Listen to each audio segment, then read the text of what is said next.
네, 제가 지금 내곡동에서 국가정보원을 상대로 한 국정감사가 있어서 진행 중이라 발언을 하고 이석을 해야 될 것 같습니다. 양해를 부탁드리겠습니다.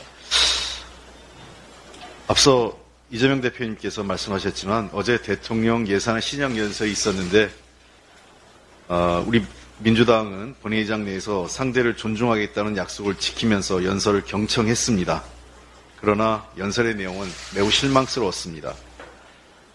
세수 부족 사태라든지 경제 실패, 민생 파탄에 대해서 사과나 국정기조 전환이 없이 오로지 변명과 자기 합리화로 일관했다고 생각됩니다. 민심 앞에 겸허한 태도와 작은 변화로도 기대했던 국민들께서 실망하셨을 것입니다. 더불어민주당은 예산심의에 철저히 임하겠습니다. 국민을 원칙으로 민생을 기준으로 잘못된 예산을 바로잡겠습니다. 국가 예산이 서민과 중산층에게 버팀목이 되고 미래를 준비하는 데 제대로 사용될 수 있도록 꼼꼼하게 살피겠습니다. 가계부채 문제가 매우 심각합니다. 지난 2분기 말 가계대출이 1,748조 9천억으로 전분기보다 10조 원 넘게 급증했습니다. 우리나라 GDP 대비 가계부채 비율은 계속해서 올라가 주요 43개국 중 세 번째로 높습니다.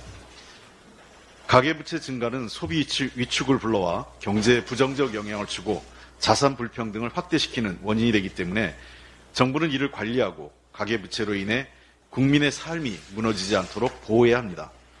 한국은행은 물론 해외 석학까지 우리나라의 가계부채가 매우 위험한 수준에 이르렀다고 경고하고 있습니다. 그동안 야당이 가계부채 위험성과 대책 필요성을 제기해도 귀담아 듣지 않던 정부 여당이 이제 와서 느닷없이 가계부채의 심각성을 이야기하기 시작합니다.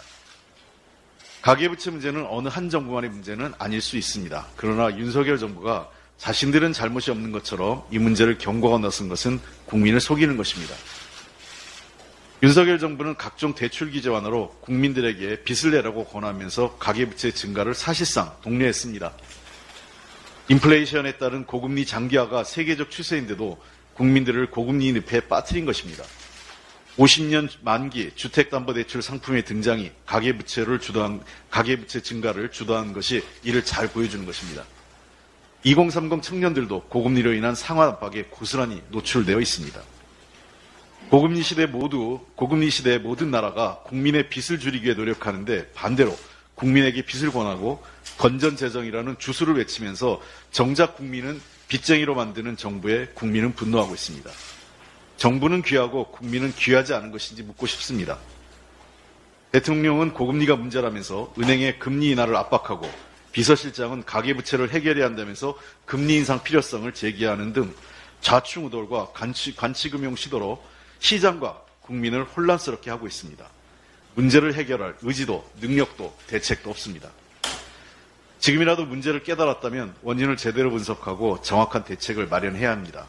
GDP 대비 가계부채 비율이 100%가 넘었던 국가들이 문제를 해결하는 데까지 길게는 20년 가까운 시간이 걸렸습니다. 그만큼 가계부채 문제는 장기적 관점과 보다 종합적인 시각이 필요합니다. 무엇보다 정책 실패를 인정하고 사과하는 것이 먼저입니다. 정부 여당이 뒤늦게 몇 가지 대책을 내놓고 있습니다.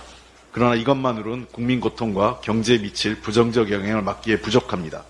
단편적인 대출 규제를 넘어 가계부채 연착륙을 위한 보다 종합적 대책을 수립해야 됩니다.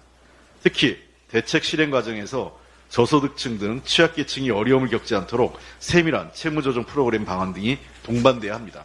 정부는 스스로 초래한 가계부채 위기에 책임을 통감하고 이를 개선하기 위한 실질적 대책을 마련해 줄 것을 거듭 촉구합니다.